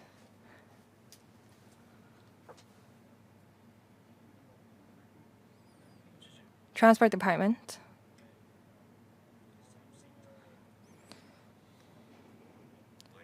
First of all, on the 6-meter distance,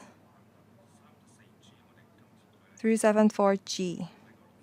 We are amending the ordinance to require, under 374A, it is said that the driver cannot use the vehicle when he or she is more than 6 meters away from the vehicle. I was not asking about the 6 meters. I was saying, say if I am inside the vehicle and if the remote control parking system is in good and efficient order, I choose not to use it. I choose to manually park it. There wouldn't be any problem. Say if I use the remote control and I'm inside the vehicle, in other words, I'm within 6-meter distance. Just now, in the reply, the administration said that under existing regulation, drivers are not able or shouldn't use mobile phones when the vehicle is in motion. What if when I'm not using a mobile phone but a remote control? Then I wouldn't be breaking the law. Under 374G, we ask the manufacturer to design the remote control systems in such a way that the device can only be used outside the vehicle. because that systems target narrow and smaller parking lot, so that when the drivers are parking their vehicles in narrow parking space, they don't have to open the vehicle doors such that it may hit other vehicles. When you're within 6 meters distance outside the vehicle, well, it will be easier for you to look at the position of the vehicle. Sometimes the driver may solely rely on the parking system when they are within or inside the vehicle. But when the drivers are inside the vehicle, their view is more limited and restricted. We think that from the perspective of safety, it will be safer for driver to use the remote control parking systems when they're outside the vehicle. So we restrict the use of the systems to when the driver is outside the vehicle. Can the administration assist by directing us to the provision specifying where the device can be used? Under 374G42A, well, we have not reached there yet. That is, if the driver want to use the remote control parking systems, they must be outside the vehicle. That's under 374G, 42A.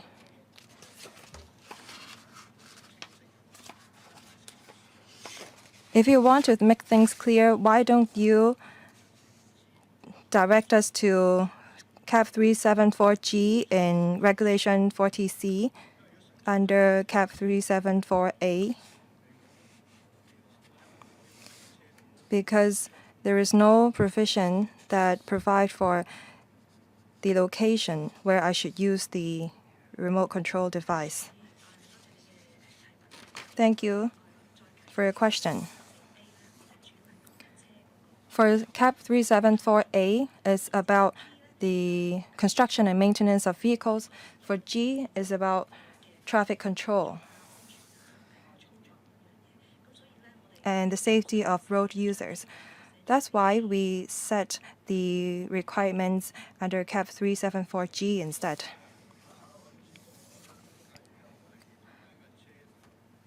What if I park my vehicle manually without using the system? Is that allowed? They already said that it's allowed.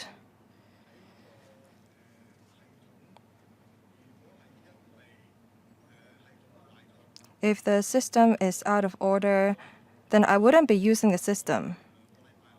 Say if I make an appointment to repair the system 2 weeks later, and in the meantime I continue to drive my vehicle, would that constitute a defense? Why don't you provide for a defense here, like what the LSD suggested?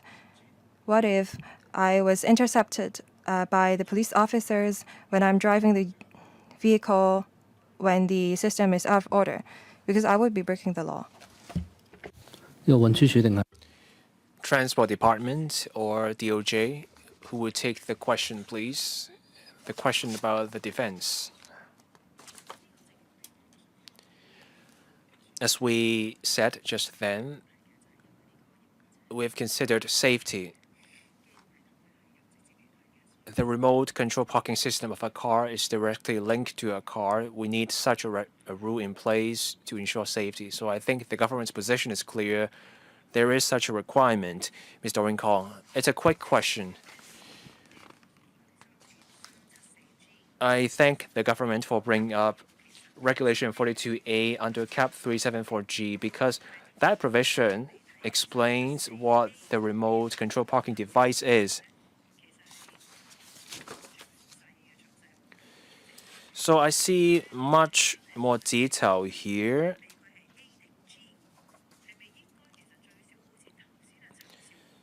So, as Mr. Chen Shu-hong said, can we put a line here to refer the reader to CAP 374G? For the average person, I don't go through all your subsidiary legislation. If I'm reading CAP 374A, I wouldn't know that there is also something on remote control parking under CAP 374G. I cannot be expected to know all that. So can the government consider this? Now, I have a potentially silly idea.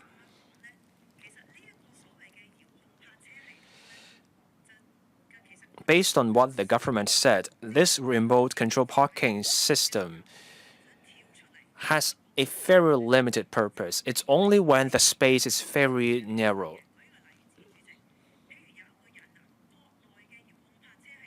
In the mainland, their remote control parking system is very advanced. A driver goes to work, the car is stopped on the ground floor, the driver can hit a button, and then the car can go to the second floor underground. Now, our provision has a 6-meter restriction.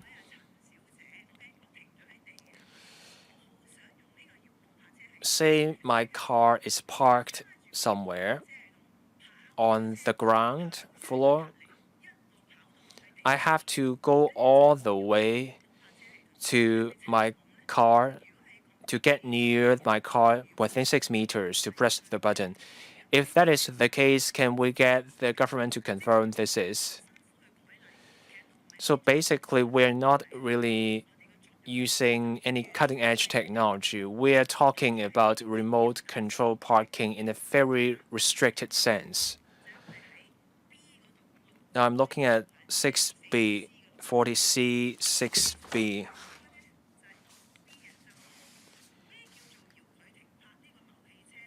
To remotely park a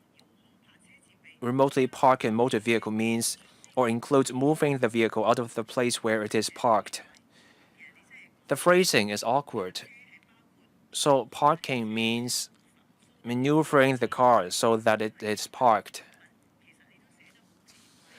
Both the Chinese and the English text is awkward. You are maneuvering the car. I just want to confirm this is the case. 3 questions. 1. How CAP 374A interacts with CAP 374G.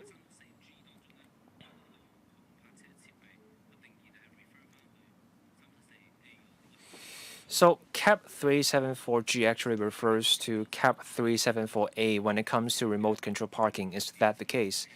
And by remote control parking, can you confirm that we're not talking about autonomous driving? You have to drive your car somewhere, you get out of the car, and then you do the remote control parking. It's not like you can be on a different floor and then you do the remote control parking. And finally, can you address the point about moving the car out of the parking space? Now, I'll take the second question. I thank Ms. Kong for her question. 374A is about construction and maintenance of vehicles.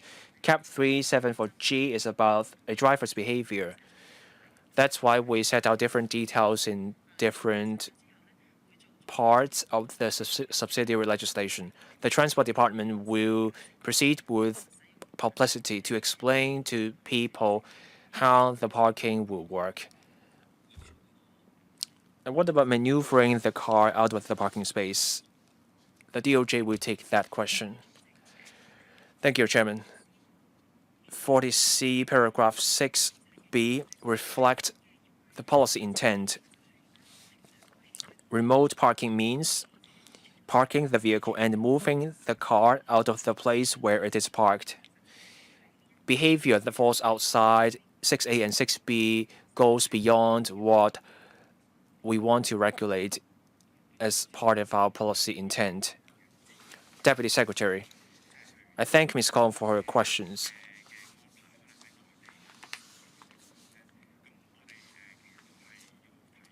auto parking is advanced in the mainland. We have to look at our country standards and international standards. There are 6 tiers of autonomous driving. From 0 to 2, you are at assisted driving.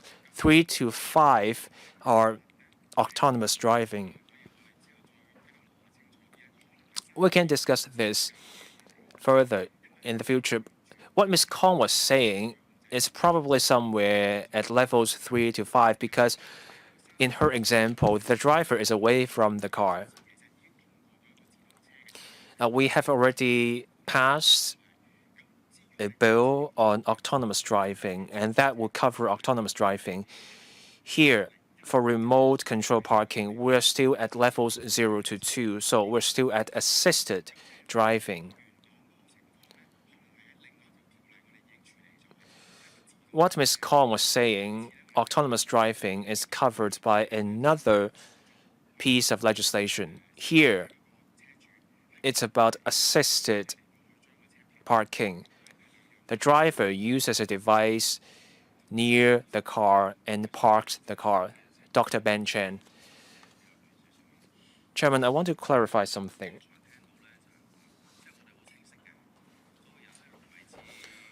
The driver has to be within 6 meters of the car. This person holds a device, they press a button, and then they park the car. Within 6 meters, this person can be in the car, anywhere in the car. Does that work? And if this person is outside the car, but then you have to consider you may be struggling with parking. You don't want to get out of the car. You're simply pressing the button while you are in the car. Why ban this? Why disallow this?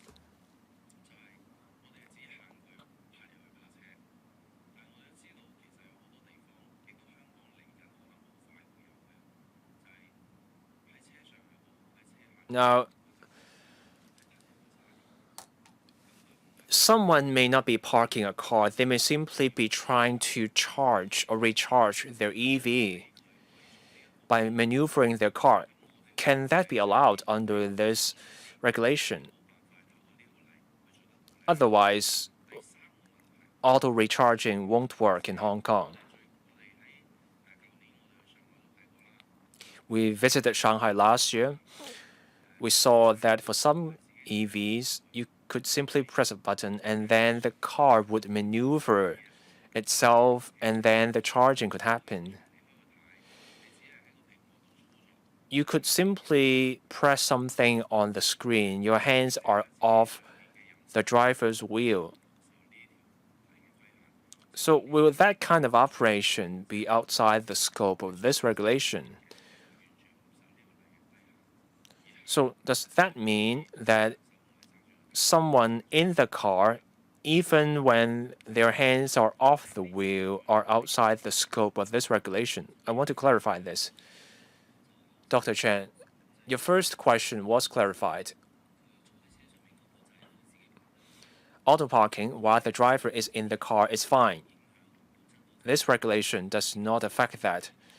But as for the second and third scenarios, when you're not parking, when you're maneuvering a car for recharging, that's a question that will require a response from the government. Transport Department.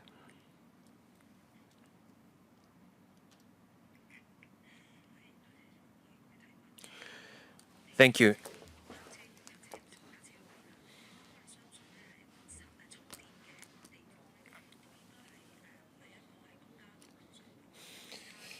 Parking is distinct from recharging because charging happens off the road.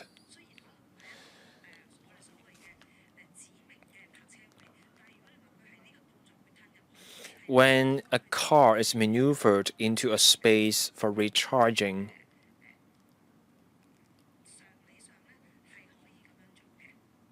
then that should be allowed. I'm thinking about that as a matter of common sense. Anything to add, Dr. Ben Chen?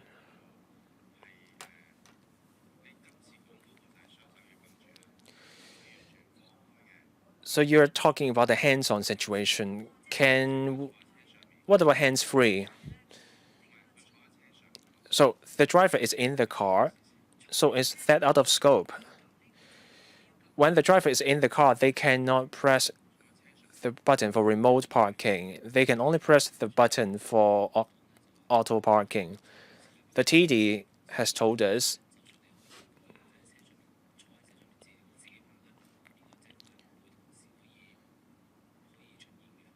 you cannot have both remote parking and auto parking while the driver is in the car at the same time based on current international standards.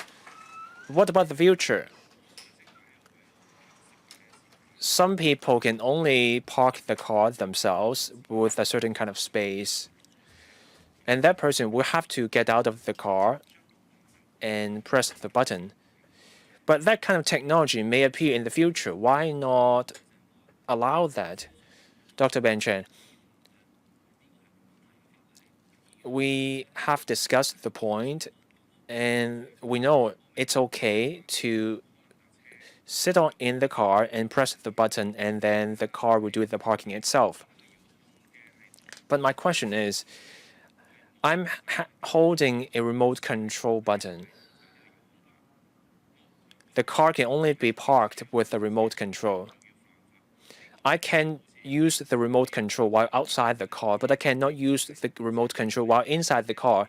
Why not let people stay in the car and use the remote control? That person is staying within 6 meters of the car. DS. Thank you.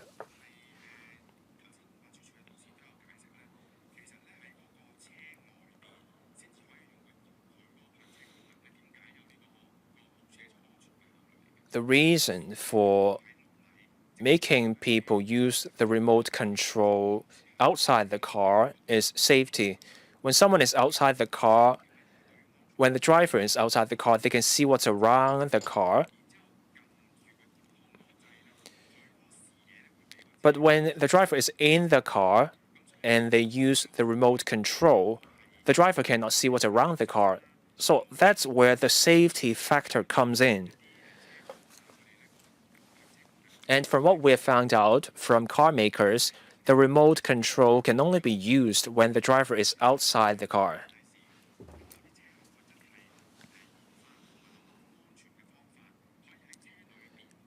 In the future, a car maker may find a way for drivers to use the remote control while inside the car, and if they can find a safe way to do so, and then we can discuss whether we should allow that in Hong Kong. Thank you.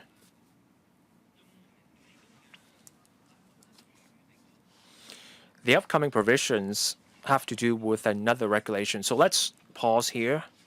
And we will let you know through the Secretariat when the next meeting will be held. Now, an update here.